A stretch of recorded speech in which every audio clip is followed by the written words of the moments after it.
Miren, el video de hoy es un poco diferente. Ustedes saben que aquí siempre narramos historias de bosques, de montañas, de esos lugares remotos donde uno jura que está solo, hasta que se da cuenta de que no. Pero mucha gente me ha estado escribiendo diciendo, oye, cuéntate algo de aquí, algo que pase en el barrio, o en los lugares que uno pisa todos los días. Y la verdad es que tienen razón. A veces lo más pesado no pasa en una montaña a kilómetros de la civilización, sino en un pasillo de hospital a las 3 de la mañana, o en una bomba de gasolina en medio de un aguacero de esos que no te dejan ver ni el bonete del carro. Así que hoy vamos con una recopilación de relatos que me han llegado, historias de gente que, como tú o como yo, estaba simplemente haciendo su trabajo o tratando de llegar a su casa, y se toparon con algo que no tiene nombre. Apaguen la luz, pónganse sus audífonos y... nada, ojalá que no estén solos mientras escuchan esto.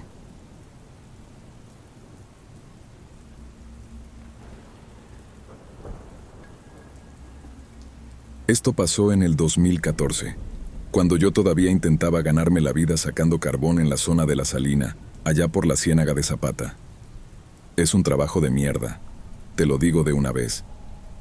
Vives sucio, hueles a humo y siempre tienes los pies mojados. Pero bueno, era lo que había. Ese día la tormenta nos entró de traición. El cielo se puso de un color verde que yo nunca había visto. Parecía el color de un moretón viejo.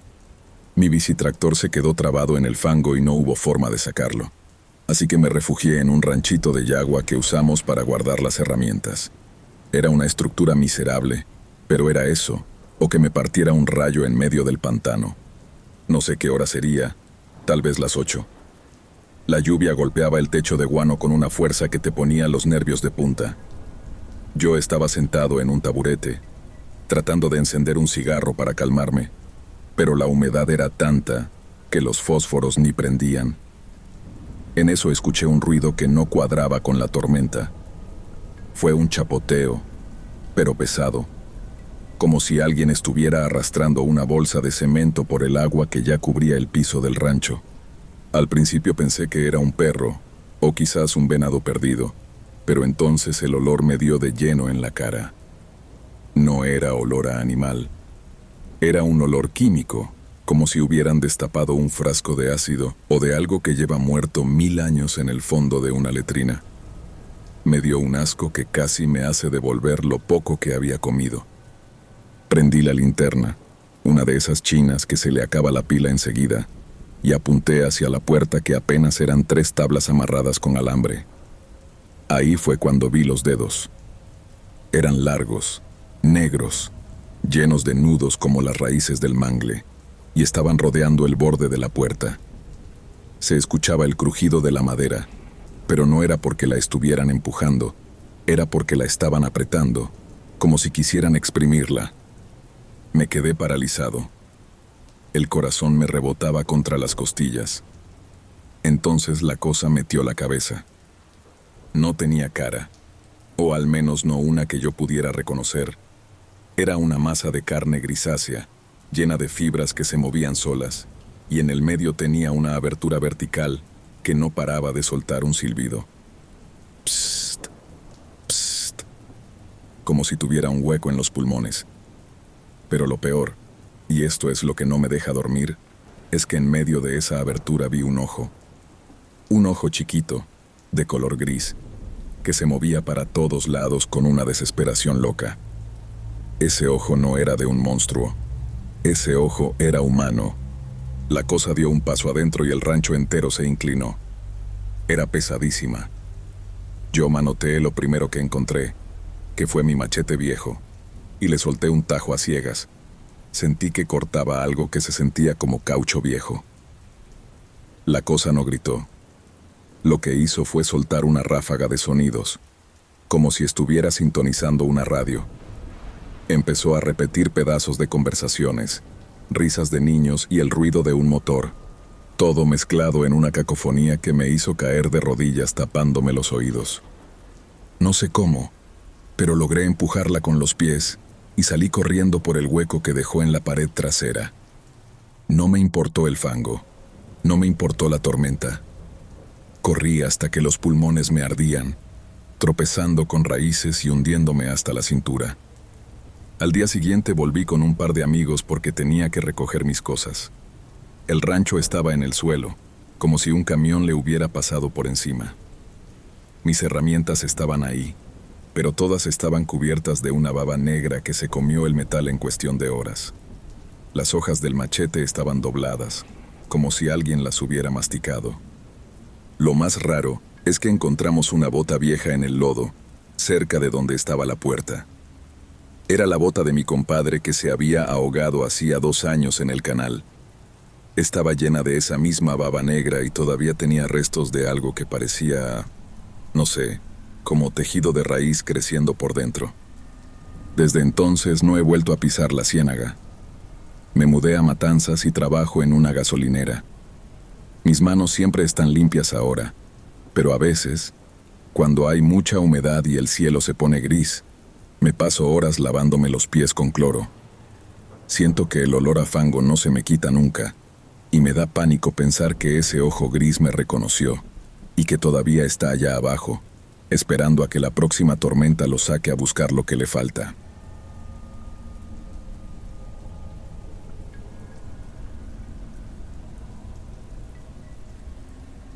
Yo tenía unos 25 años en ese entonces. Estaba moviendo una carga de repuestos de maquinaria pesada desde Hermosillo hacia el norte. Era una noche de esas en las que el desierto te quiere tragar. El calor no bajaba ni con la lluvia, porque lo que caía era una tormenta eléctrica de esas secas, con muchos rayos pero poca agua, que lo único que hacía era levantar un olor a tierra quemada que te mareaba. Iba por una carretera de 2 carriles, de esas que parecen que no terminan nunca. La visibilidad era una basura. Cada vez que caía un rayo, el desierto se iluminaba de un blanco frío por un segundo, y luego volvías a quedar ciego. En una de esas luces, vi a alguien parado en la berma. Normalmente, yo no me detengo por nadie. En esa zona, si te paras, te arriesgas a que te quiten el camión o algo peor. Pero era un muchacho. No tendría más de 18 años, y estaba empapado, con una camiseta blanca que brillaba en la oscuridad. Tenía una cara de susto que me dio una punzada en el estómago. Capaz que se le quedó el carro o lo asaltaron, pensé. Contra todo mi instinto, pisé el freno. El muchacho se subió al camión casi sin decir palabra.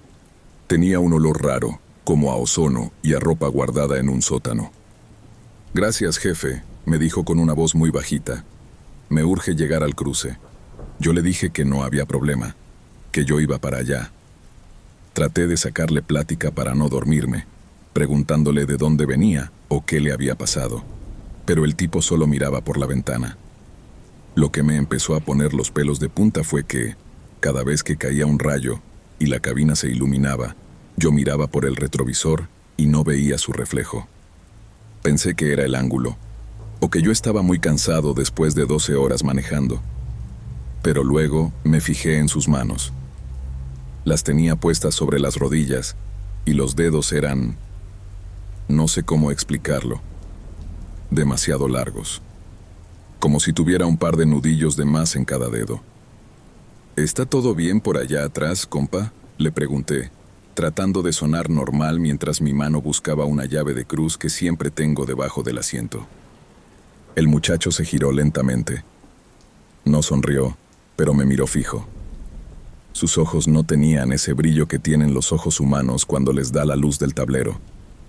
Eran como 2 agujeros negros en la cara. «Usted es buena gente», me dijo. «Por eso le voy a pedir que no mire por el espejo en los próximos 5 kilómetros. Pase lo que pase, no mire». Me dio un frío que me caló hasta los huesos, a pesar de que el termómetro del camión marcaba casi 40 grados. Por puro miedo, le hice caso.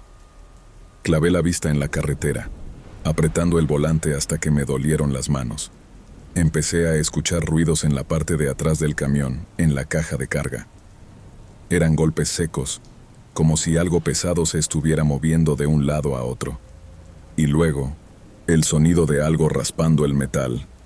Screech, screech. Empecé a escuchar voces por el radio del camión. pero el radio estaba apagado. Eran susurros, cientos de ellos, todos hablando al mismo tiempo en un idioma que no era español ni inglés. Parecían lamentos. Sentí que el camión se ponía pesado, como si de repente estuviera arrastrando el triple de la carga permitida. El motor empezó a sufrir, las revoluciones bajaron y yo sentía que algo me estaba respirando en la nuca. «Ya casi llegamos», susurró el muchacho. En ese momento, un rayo cayó justo delante del camión, en un transformador al lado de la carretera.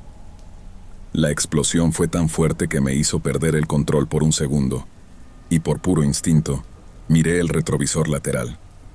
No vi al muchacho. Lo que vi fue una sombra inmensa, negra, que salía de su asiento y se extendía por todo el techo de la cabina. No tenía forma definida, pero tenía cientos de esos ojos negros que me habían mirado antes. Y en el asiento del pasajero, lo único que quedaba era la camiseta blanca, vacía, flotando como si alguien invisible la tuviera puesta. Pisé el freno a fondo. El camión derrapó y se quedó atravesado en la carretera. Cuando la polvareda se asentó, miré a mi lado.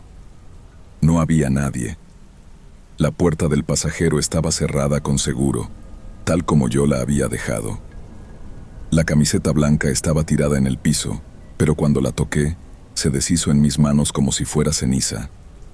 Me quedé ahí, temblando, hasta que pasó otro camión una hora después. El colega se bajó para ver si yo estaba bien y me dijo que yo tenía una cara de haber visto a la muerte de frente. No le conté nada en ese momento. Pero cuando llegué a la terminal y revisé la caja del camión, me encontré con que los precintos de seguridad estaban intactos, pero toda la carga de repuestos metálicos tenía marcas de dientes. Marcas profundas, como si algo hubiera intentado morder el acero sólido. 3 días después, vi en un periódico local la foto de un muchacho que habían encontrado muerto en esa misma zona hacía 10 años. Era él. La misma camiseta, la misma cara de susto. Decían que lo habían dejado ahí tirado después de un asalto y que nunca encontraron a los culpables. Desde esa noche, ya no recojo a nadie en la carretera, ni aunque sea una mujer con un niño en brazos. Y cuando paso por ese tramo de Sonora, apago todas las luces de la cabina y cubro el retrovisor con un trapo, porque sé que él sigue ahí, esperando a alguien que sea buena gente para que le preste un poco de vida para cruzar el desierto.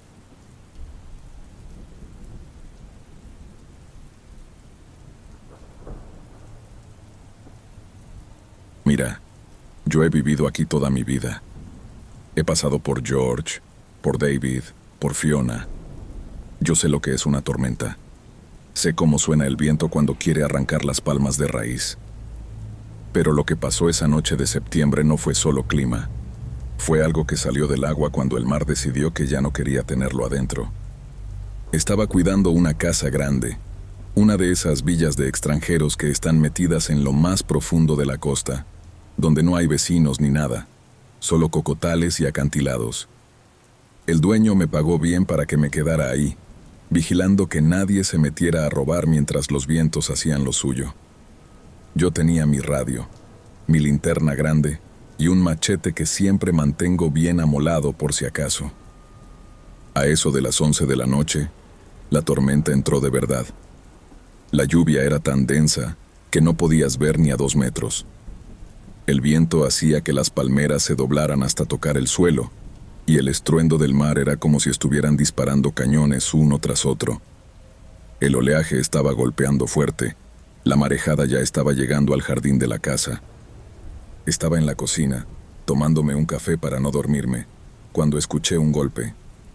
Pero no fue un golpe de una rama cayendo. Fue un golpe metálico. Clang. Como si alguien hubiera chocado contra la puerta trasera de servicio. Pensé, algún estúpido cree que con este tiempo puede venir a robar. Agarré el machete, la linterna y me acerqué a la puerta. No la abrí de una vez, miré por el ojo mágico. Afuera solo se veía gris, pura agua. Pero entonces, un rayo iluminó el patio. Vi una figura. Estaba agachada cerca de los generadores. Era grande, demasiado ancha para ser un hombre. Al principio pensé que era un animal, tal vez un cerdo que se había escapado de alguna finca, pero la forma en que se movía... No, eso no era un animal. Se puso de pie sobre dos patas, pero sus rodillas se doblaban hacia atrás, como las de un pájaro. El olor empezó a entrar por las rendijas de la puerta. Era un olor a salitre podrido, como cuando la marea baja deja algas muriendo al sol, pero mezclado con algo químico, como amoníaco. Me picaban los ojos de solo respirar eso. De repente, la cosa empezó a golpear la puerta. No eran golpes de alguien que quiere entrar para robar, eran golpes rítmicos, desesperados. Y empezó a hacer un ruido. No era un grito, era un silbido largo, agudo, que subía y bajaba de tono, compitiendo con el aullido del viento.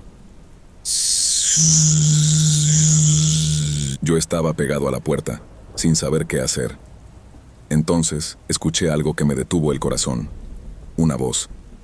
Una voz que sonaba como si tuviera la boca llena de agua, pero que decía mi nombre. Ramón, abre, Ramón.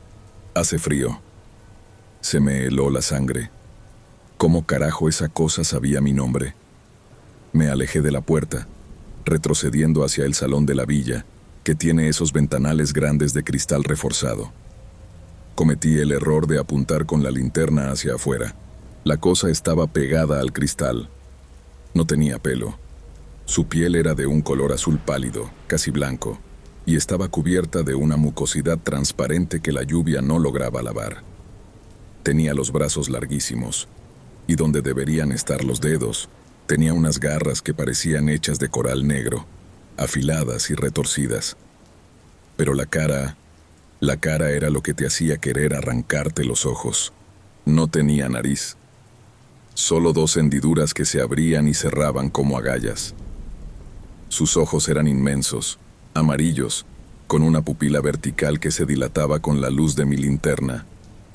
Y la boca le llegaba casi hasta las orejas, llena de dientes finos, como agujas.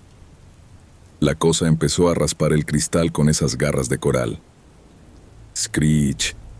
El sonido era tan agudo que sentí que me iban a sangrar los oídos.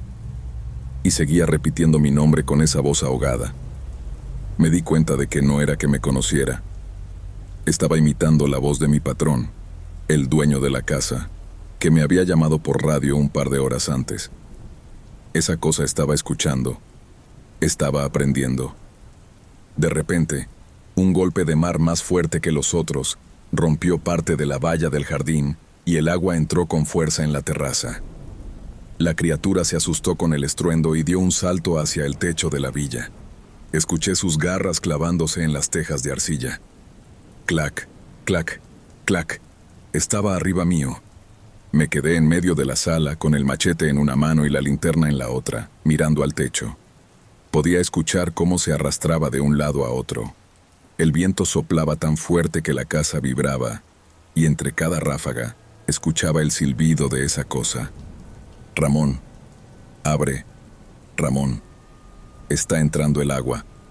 La voz ahora sonaba igualita a la de mi esposa. Ahí fue cuando me dio la rabia. Nadie se mete con mi familia, ni siquiera un demonio del mar. Me fui hacia la entrada principal, donde hay un pequeño porche techado, y abrí la puerta de golpe. «Ven pues, maldito, ven», le grité a la oscuridad. La luz de mi linterna captó algo cayendo del techo. La cosa aterrizó en el porche, a unos 3 metros de mí. En tierra era más torpe que en el cristal, pero igual de rápida. Se lanzó hacia mí con la boca abierta, soltando un chorro de ese líquido con olor a amoníaco. Yo tiré un machetazo al aire, por puro instinto, y sentí que le di en algo duro. La cosa soltó un chillido que me hizo caer de rodillas. Era un sonido sónico, algo que te vibraba en el cráneo. Se echó hacia atrás, y vi que de su brazo goteaba una sangre espesa y negra que burbujeaba al contacto con el agua de lluvia. Miró el machete, luego me miró a mí, y sus ojos amarillos brillaron con un odio que no se puede explicar. Pero justo en ese momento, un trueno hizo que la tierra temblara y un rayo prendió fuego a una palmera cercana. El resplandor fue tan fuerte que la criatura se tapó la cara con sus largos brazos y con una agilidad que no era de este mundo, se lanzó hacia el acantilado, desapareciendo en el mar embravecido. Me encerré y no salí hasta que el sol estaba alto al día siguiente. El jardín era un desastre, pero en el porche, donde la cosa había sangrado, la madera estaba quemada, como si le hubieran echado ácido. Y en el cristal del salón quedaron grabadas las marcas de las garras, pero no eran rayas. Eran como símbolos, letras que no he visto en ningún libro. Fui donde un viejo santero en el pueblo y le conté lo que vi. El viejo se puso serio, encendió un cigarro y me dijo que lo que vi fue un garrador de fondo. Dice que son cosas que viven en las fosas profundas del Caribe y que solo suben cuando las tormentas revuelven el fondo del mar. Dice que no buscan comida, buscan voces. Se roban la voz de la gente para atraer a otros hacia el agua. Yo sigo trabajando de seguridad, pero ya no acepto trabajos en casas que estén cerca de acantilados. Y cada vez que viene una tormenta y escucho el viento silbar entre los cocotales, me encierro en mi habitación. Prendo la radio bien alto y me aseguro de no decir mi nombre en voz alta. No sea que algo afuera lo aprenda y me lo devuelva desde la oscuridad.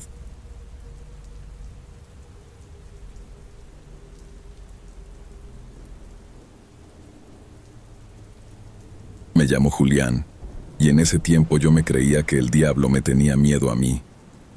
Me quedé solo en esa mansión porque el dueño, un gringo con mucho cuarto, me prometió un bono que me resolvía el año si cuidaba que el viento no hiciera un desastre con los ventanales. Él se fue para la capital y yo me quedé con una escopeta, un galón de ron y una linterna de esas grandes que pesan como un muerto. Cuando el Georges entró de verdad, la cosa se puso fea. El viento no soplaba, el viento rugía, como si la tierra misma se estuviera desgarrando. Yo estaba en la cocina, que era la parte más sólida, escuchando cómo el mar golpeaba las rocas abajo del acantilado. El agua salada saltaba tan alto que chocaba contra los vidrios del segundo piso. A eso de las 3 de la mañana, la luz se fue, como era de esperarse. Me quedé a oscuras, solo con el ruido del techo de la terraza vibrando. En eso, escuché un golpe seco en la puerta principal. No fue un golpe de una rama. Fue un golpe de una mano abierta. Plaf. Pensé que algún vecino se había quedado fuera y estaba buscando refugio. Agarré la linterna y me acerqué al recibidor. La casa era moderna, de esas que tienen mucha transparencia, y cuando apunté con la luz hacia la entrada, vi algo que me hizo soltar el aire de golpe. Había algo pegado al cristal de la puerta. Al principio pensé que era un buzo, porque la piel le brillaba de un color grisáceo, como el traje de neopreno, pero la cosa estaba desnuda. No tenía pelo, no tenía ropa. Era una masa de músculos largos y finos, con unos hombros que le llegaban casi a las orejas. Las manos eran inmensas, con unos dedos que terminaban en puntas redondas que se succionaban al vidrio. Podía oír el sonido de la carne despegándose. Shhh, shhh. Lo más asqueroso no era la forma, era el movimiento. Esa cosa no estaba parada, estaba como vibrando. Y entonces, acercó la cara al vidrio. No tenía ojos como nosotros. Tenía 2 esferas amarillas, brillantes, que ocupaban casi toda la frente. Y la boca era una hendidura llena de dientes que parecían astillas de coral. Pero lo que me hizo perder el control de las piernas fue cuando la cosa abrió la boca. No salió un rugido. Salió la voz de mi mamá. Julián, hijo, ábreme que me estoy mojando. Julián, tengo frío. Mi mamá vivía en el Ceibo, a kilómetros de ahí. Se me revolvió el estómago.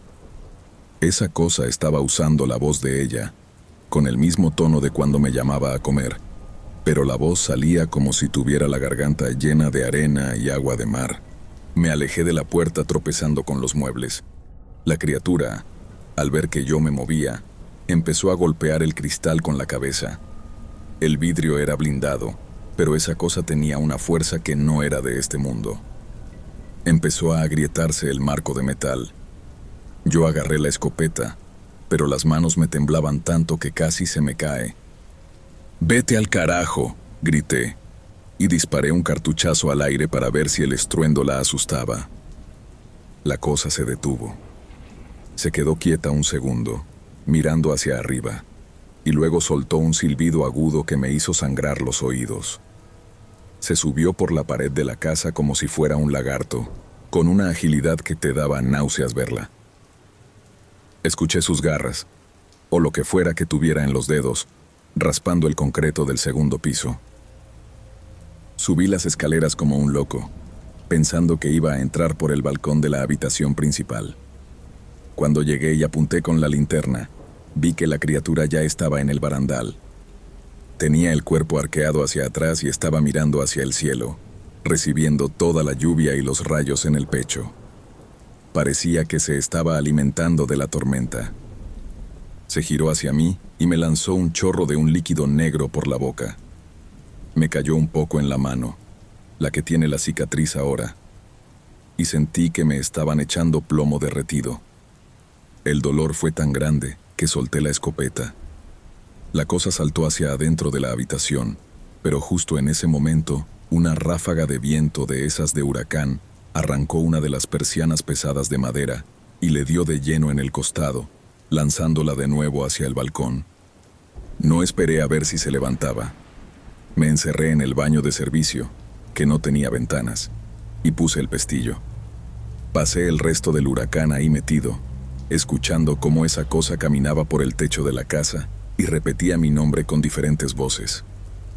Voces de amigos, voces de gente que yo sabía que estaba muerta. Cuando el sol salió y el viento se calmó, salí de la casa. El balcón estaba destrozado. No había rastro de la criatura, pero en el suelo del cuarto encontré un trozo de algo que parecía cuero viejo, pero con escamas transparentes. Y un olor a fosa común que tardó meses en irse de la habitación. Le entregué las llaves al dueño una semana después. No le conté nada, porque me iba a tratar de loco o de que me había pasado de tragos con el ron. Pero a veces, cuando paso cerca de la costa y veo que viene un frente frío, me miro la palma de la mano. La piel sigue teniendo ese color extraño, y juro que cuando hay mucha humedad, la cicatriz me empieza a palpitar, como si estuviera tratando de sintonizar de nuevo esa frecuencia que escuché esa noche.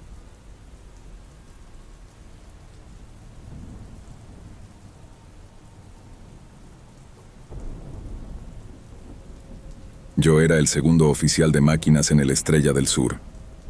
No era un barco de lujo, era una mole de hierro oxidado que crujía con cada ola, pero aguantaba. Estábamos cruzando el paso de los vientos, entre Cuba y Haití, cuando nos agarró un temporal de esos que no te avisan.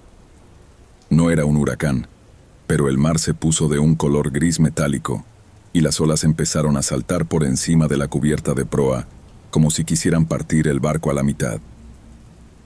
A eso de las 2 de la mañana, el jefe de máquinas me mandó a revisar el nivel de las sentinas en la sección de popa, cerca de donde están los ejes de las hélices. Ahí abajo el ruido es infernal. El motor ruge, el metal gime, y el agua de la tormenta golpea el casco desde afuera con una fuerza que te hace pensar que en cualquier momento se abre un boquete. Bajé con mi linterna y mis herramientas. El ambiente estaba pesado, cargado de olor a gasoil y salitre. Cuando llegué a la última plataforma, la luz de mi linterna empezó a parpadear. Maldije la batería y le di un golpe, pero cuando la luz volvió a estabilizarse, vi algo que me detuvo el corazón. Había una escotilla abierta, una que debería estar sellada por fuera. Me acerqué, pensando que la presión del agua la había forzado. El agua entraba a chorros, pero no era agua limpia de mar. Era un líquido espeso, oscuro, que arrastraba una especie de baba verde. Y entonces escuché el primer sonido. No fue un rugido, fue un chasquido. Clic, clic, Clic. Como si alguien estuviera golpeando dos piedras bajo el agua. Apunté la luz hacia el rincón donde estaban las tuberías de refrigeración. Había algo acurrucado ahí. Al principio me pareció un fardo de redes de pesca mojadas, pero el fardo empezó a desenrollarse. Era una criatura larga, de una piel que parecía cuero podrido, llena de ventosas pequeñas que se abrían y cerraban como bocas minúsculas. No tenía piernas, tenía extremidades largas que terminaban en unos ganchos de hueso amarillento. Pero lo que me revolvió el estómago fue la cara. No tenía frente. Los ojos, rojos y brillantes como brasas, estaban situados a los lados de una boca que le recorría toda la cabeza. Y cuando me vio, no me atacó de una vez. Se quedó mirándome, moviendo esos dedos ganchudos contra el metal del barco. De repente, la cosa soltó un sonido que me hizo caer de nalgas. «Héctor, está entrando agua por la 4. Héctor, sube rápido». Era la voz de mi compañero de guardia, Luis. Era su voz exacta, con el mismo tono de preocupación. Me quedé helado porque Luis estaba arriba, en el puente, a 3 niveles de distancia. La cosa no estaba hablando.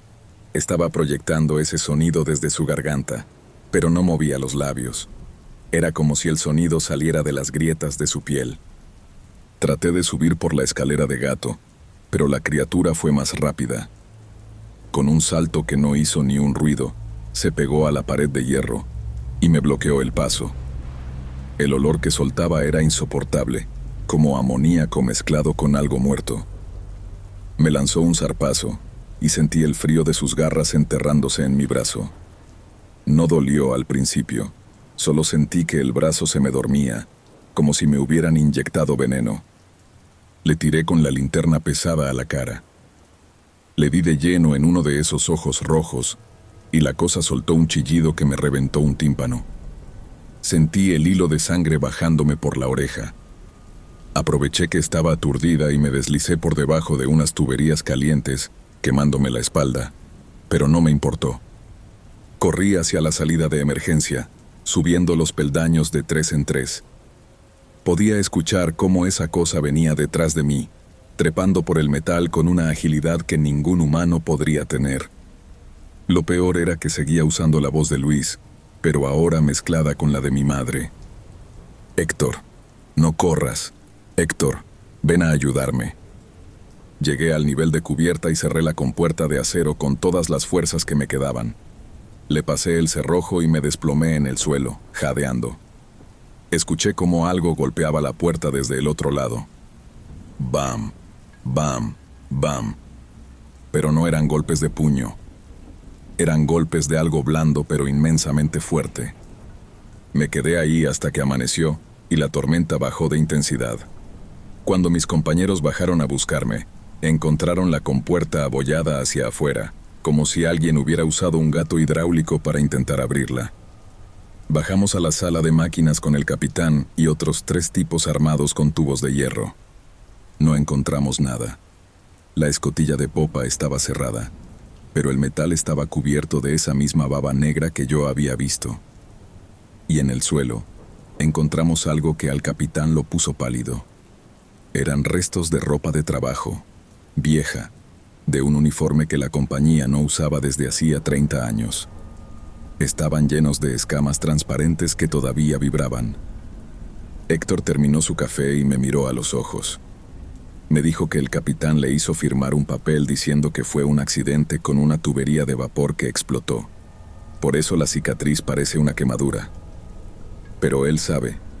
Dice que cada vez que el barco pasaba por esa zona del Caribe, sentía que algo golpeaba el casco desde afuera, siguiendo el ritmo de sus propios latidos. Renunció al mes siguiente. Ahora trabaja arreglando motores de botes pequeños, donde siempre puede ver el fondo. Dice que el océano es muy profundo y que nosotros solo vemos la superficie, pero que allá abajo, en la oscuridad total, hay cosas que llevan siglos escuchando nuestras voces, y que de vez en cuando el mar se revuelve, deciden que es hora de subir a practicar lo que han aprendido.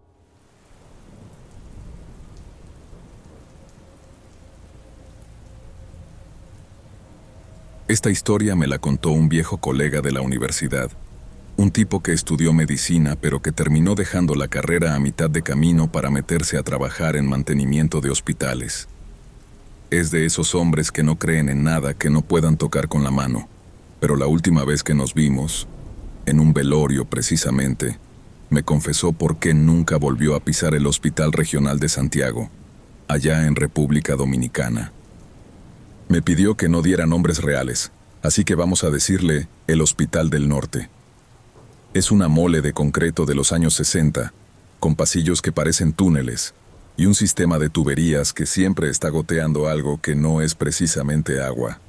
Todo empezó un octubre, justo cuando empezaban las lluvias fuertes. Yo trabajaba en el turno de la noche, de 6 de la tarde a 6 de la mañana. Me gustaba porque era tranquilo, o al menos eso pensaba yo.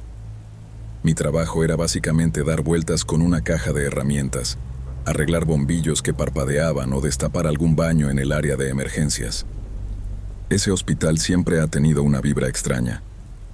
No es solo el olor a cloro y a enfermedad, es algo en el aire. Hay partes del edificio, especialmente el ala vieja de pediatría que ahora usan como depósito, donde el aire se siente, no sé, como si tuviera peso. Tú entras ahí y de repente sientes que te cuesta llenar los pulmones, como si el oxígeno se estuviera acabando. Una noche, cerca de las 2 de la mañana, recibí un reporte por radio. Una de las enfermeras de la 4ª planta, donde están los pacientes críticos, me dijo que la puerta de la morgue pequeña, la que usan para traslados rápidos, se estaba abriendo sola. Yo le dije que seguro era el pestillo que estaba flojo por la humedad, pero ella insistía en que no era eso. Luis, ven a ver esto, que aquí nadie se atreve a pasar, me dijo con una voz que no me gustó nada. Cuando llegué a la 4ª planta, noté que las luces del pasillo estaban todas apagadas. Eso ya era raro, porque yo mismo las había revisado a las 10. Saqué mi linterna y caminé hacia la zona de la morgue. El silencio era absoluto, de esos silencios que te hacen zumbar los oídos. Llegué a la puerta. Es una puerta de metal pesada, de esas que necesitan fuerza para moverse. Estaba abierta de par en par. La cerré, comprobé el seguro y, por si acaso, le di un par de golpes al marco para ver si cedía. Estaba firme. Me di la vuelta para irme cuando escuché un ruido detrás de mí. Clank. Me giré rápido. La puerta estaba abierta otra vez, pero no se había abierto despacio por el viento. Estaba vibrando, como si alguien del otro lado la estuviera sujetando y sacudiendo con rabia. Metí la mano en mi bolsa de herramientas buscando el martillo, por puro instinto de defensa. ¿Hay alguien ahí?, grité. Nadie respondió, pero la vibración se detuvo. Me acerqué con la linterna y apunté hacia el interior del cuarto frío. Las camillas estaban vacías, o eso parecía. Pero en la pared del fondo, donde están las gavetas de metal, vi algo que me hizo soltar un taco. Había huellas de manos en el metal. No manos de adulto. Eran manos de niños, pequeñas, marcadas en la escarcha que se forma por el frío. Y lo que me revolvió el estómago fue que las huellas se estaban moviendo. Se marcaban una tras otra, subiendo por la pared hacia el ducto de ventilación, como si alguien invisible estuviera escalando por el metal helado. Escuché una risita, una risa de niña, aguda, que venía directamente del ducto. No me quedé a investigar. Salí de ahí casi corriendo y me encerré en el cuartico de mantenimiento en el sótano. No le dije nada a la enfermera, le dije que ya estaba arreglado. Pero mientras estaba ahí sentado, tratando de que no me temblaran las manos, me di cuenta de algo. El hospital está construido justo al lado de un canal de riego inmenso. Mi abuelo siempre decía que el agua que corre es como un cable de cobre para las cosas que no pertenecen a este mundo. A la noche siguiente, la cosa se puso peor. Uno de los vigilantes, un tipo que había estado en el ejército y que no le tenía miedo a nada, bajó al sótano blanco como un papel. Me dijo: Luis, no subas a la 5ª planta. Hay algo caminando por el techo de los pasillos. Yo pensé que me estaba tomando el pelo, hasta que escuché el sonido por los conductos de aire que pasaban sobre mi cabeza. Arrastré, golpe. Era el sonido de algo pesado siendo jalado por el metal de los ductos. Y luego, por los altavoces del hospital, que estaban apagados porque a esa hora no se usaban, empezó a sonar una canción. No era música de radio. Era una nana, una canción de cuna, cantada por una mujer con una voz que sonaba como si estuviera debajo del agua. Duérmete, mi niño, que viene el coco. La voz se cortaba con estática, pero se escuchaba clarito. El vigilante y yo nos miramos. Él sacó su arma, aunque yo sabía que eso no iba a servir de nada. En ese momento, la temperatura en el cuarto de mantenimiento bajó tanto que empezamos a ver nuestro propio aliento. Y entonces, alguien tocó la puerta. 3 golpes suaves. Toc, toc, toc. Luis, ábreme, que se me olvidaron las llaves. Era mi propia voz, mi voz exacta, con el mismo tono que uso cuando estoy cansado. Pero yo estaba adentro del cuarto, y el vigilante me estaba mirando con unos ojos que se le iban a salir de la cara. Me quedé pegado a la pared, con la espalda contra los estantes de pintura y solventes. El vigilante, que se llamaba Marcos, tenía la pistola en la mano pero le temblaba como si tuviera Parkinson. La voz afuera de la puerta volvió a sonar, pero esta vez no era solo mi voz. Empezó a cambiar, mezclándose con la de él, con la del director del hospital, y luego se convirtió en un balbuceo de 1000 personas hablando al mismo tiempo. «¡Abre, Luis! Tenemos hambre de aire. ¡Abre!». Los golpes en la puerta pasaron de ser toquecitos a ser hachazos. La madera vieja de la puerta de mantenimiento empezó a rajarse. Yo sabía que si esa cosa entraba, no íbamos a contar el cuento. Marcos, en un ataque de pánico, disparó 2 veces hacia la puerta. El estruendo en ese cuartito cerrado nos dejó sordos, pero los agujeros de las balas no mostraron nada del otro lado. Solo oscuridad. De repente los golpes pararon. El silencio volvió, pero era ese silencio pesado de la noche anterior. Marcos se acercó al hueco que dejó la bala y miró. Se quedó tieso. No decía nada, solo miraba. «¿Qué ves, Marcos?», le pregunté susurrando. Él no me contestó. Se dio la vuelta lentamente y vi que tenía una lágrima corriéndole por la cara. «Es mi hija, Luis», me dijo. «Mi hija que se murió el año pasado en la planta baja». Yo sabía que eso era imposible, pero antes de que pudiera agarrarlo, Marcos quitó el pestillo y abrió la puerta de par en par. No había nadie en el pasillo, solo una neblina gris, espesa, que olía a tierra mojada y a flores podridas. Marcos salió caminando como un sonámbulo hacia la neblina. Yo le grité que volviera, pero mis pies no se movían. Estaban como clavados al cemento. Vi como una mano pequeña, blanca como la cal, salía de la oscuridad y agarraba la mano de Marcos. Era la mano de una niña, pero los dedos eran demasiado largos. Le daban 2 vueltas a la muñeca de él. Marcos desapareció en la neblina. En ese momento, la luz del pasillo parpadeó y vi, por un segundo, lo que había en el techo. No eran tuberías. Había decenas de figuras humanas, delgadas como alambres, pegadas al techo con una especie de baba negra. No tenían cara, solo bocas abiertas que succionaban el aire del pasillo. Estaban respirando el hospital, llevándose todo el calor y el oxígeno. Corrí. No sé cómo mis piernas reaccionaron, pero corrí hacia la escalera de emergencia.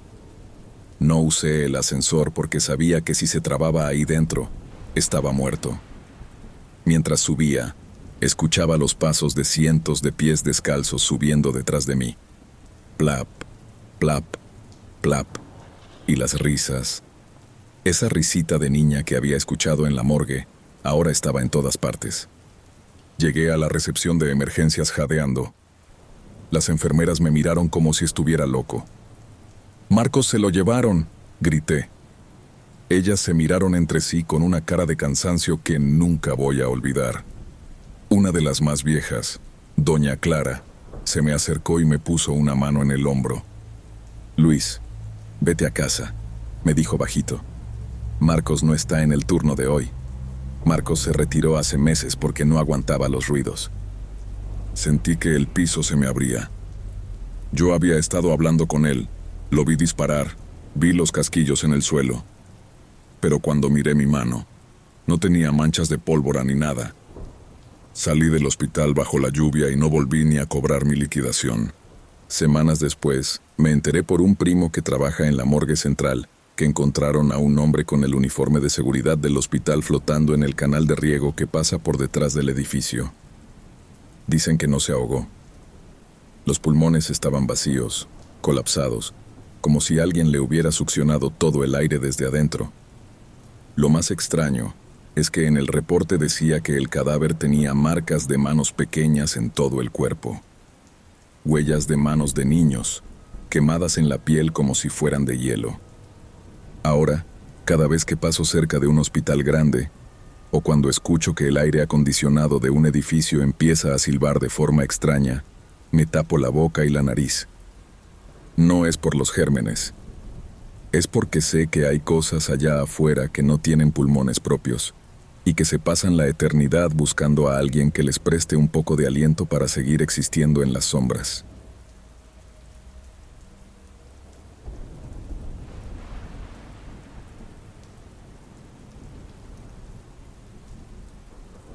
Si nunca has estado en la selva durante una tormenta de verdad, no conoces el miedo. No es como en la ciudad, donde el agua golpea el cemento y ya está. Aquí, el ruido es ensordecedor. Las hojas gigantescas chocan entre sí. Los árboles crujen como si fueran huesos rompiéndose, y el cielo se ilumina con un color violeta que te deja ciego por unos segundos.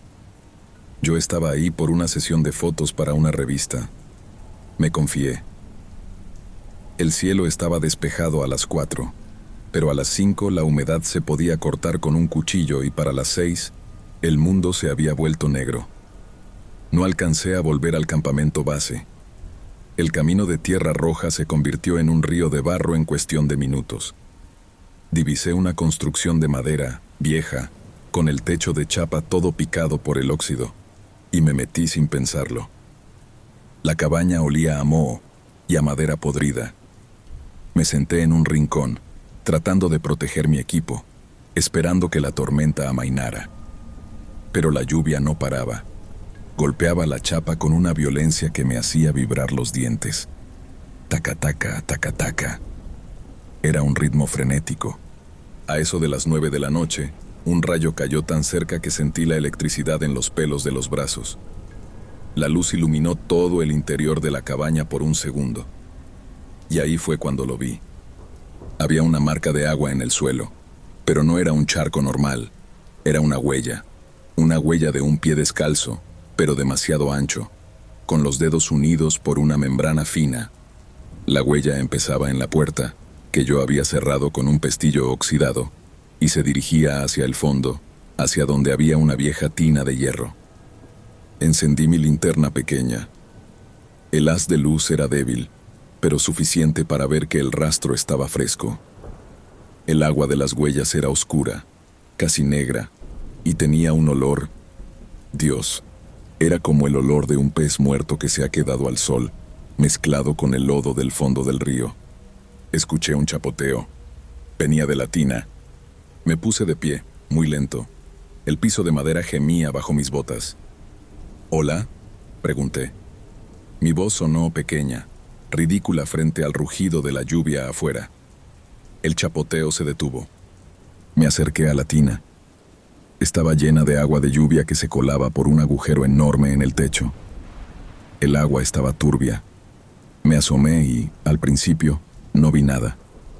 Pero entonces, 2 burbujas subieron a la superficie. Y luego, algo se asomó. No era una cara humana, pero intentaba serlo. Era una cabeza calva, de un color gris verdoso, con la piel húmeda y brillante. No tenía orejas, solo 2 orificios a los lados. pero lo que me paralizó fueron los ojos. Eran enormes, redondos, como los de un buey, pero totalmente negros, sin iris, sin pupila, solo dos pozos de oscuridad que reflejaban la luz de mi linterna. Esa cosa no respiraba, solo me miraba. Retrocedí un paso y tropecé con un banco. El ruido pareció activar algo en la criatura. Se impulsó hacia afuera de la tina con una fuerza increíble. No tenía brazos largos como los de las historias que te he contado antes. Estos eran cortos, gruesos, terminados en manos pesadas con uñas que parecían escamas de metal. La cosa se quedó en cuclillas en medio de la cabaña. Emitió un sonido, un gruñido gutural que sonaba como si estuviera tratando de sacar agua de sus pulmones. Glarg, glarg. Otro rayo iluminó la estancia. En ese milisegundo de luz, vi que la criatura tenía hileras de dientes pequeños y afilados, como los de una piraña. Y lo peor, alrededor de su cuello, tenía colgada una cadena de plata con una cruz. Era la cadena de un hombre, una joya que alguien debió usar en vida. La cosa empezó a avanzar hacia mí, arrastrando su cuerpo pesado por la madera. Sus movimientos eran torpes en tierra, pero se notaba que tenía una fuerza bruta tremenda. Yo estaba acorralado. Lo único que se me ocurrió fue agarrar mi trípode de metal y blandirlo como un bate. «¡Atrás!», le grité. «No te acerques». La criatura se detuvo. Inclinó la cabeza. Pareció reconocer el tono de mi voz, o tal vez el brillo del metal. Empezó a hacer ese sonido de nuevo, pero esta vez fue diferente. Estaba intentando imitar el sonido de la lluvia en el techo. Taca, taca, taca, taca. Sus dientes chocaban entre sí siguiendo el ritmo exacto del agua golpeando la chapa. En ese momento, el viento sopló con tanta fuerza que la puerta de la cabaña se abrió de par en par. La lluvia entró a baldes. La criatura giró la cabeza hacia la oscuridad del bosque, hacia donde el agua caía con más fuerza. Pareció escuchar un llamado que yo no pude oír. Sin previo aviso, se lanzó hacia afuera. No corrió. Se dejó caer al suelo y se deslizó entre el barro con una agilidad asombrosa, perdiéndose entre los helechos gigantes en un par de segundos. Me quedé ahí, empapado, con el trípode en la mano hasta que salió el sol. No pegué el ojo. Cuando la tormenta paró y la luz del día filtró entre los árboles, revisé la tina. En el fondo, entre el lodo y el agua estancada, encontré un reloj de pulsera. Estaba parado. La marca era vieja, de esas que usaban los colonos alemanes que llegaron a esta zona hace 100 años. El vidrio estaba roto, pero dentro, pegada a la esfera, había una escama dura, del tamaño de una moneda, que brillaba con un tono tornasolado. Bajé al pueblo más cercano y le mostré la escama a un viejo pescador. El hombre ni siquiera la tocó. Se persignó y me dijo que tuviera cuidado con lo que el río trae cuando la tormenta es de las que limpian la tierra. Me dijo que hay gente que se ahoga en el Paraná, pero que el río no siempre se queda con sus almas. A veces las devuelve, pero el agua las cambia. Las vuelve algo que necesita humedad constante para no quemarse. Desde esa noche, no puedo dormir cuando llueve fuerte. El sonido de la lluvia en el techo me pone los pelos de punta, porque siempre me quedo esperando a que el ritmo cambie, y que alguien, o algo, empiece a imitar ese taca-taca de la chapa desde el otro lado de mi ventana.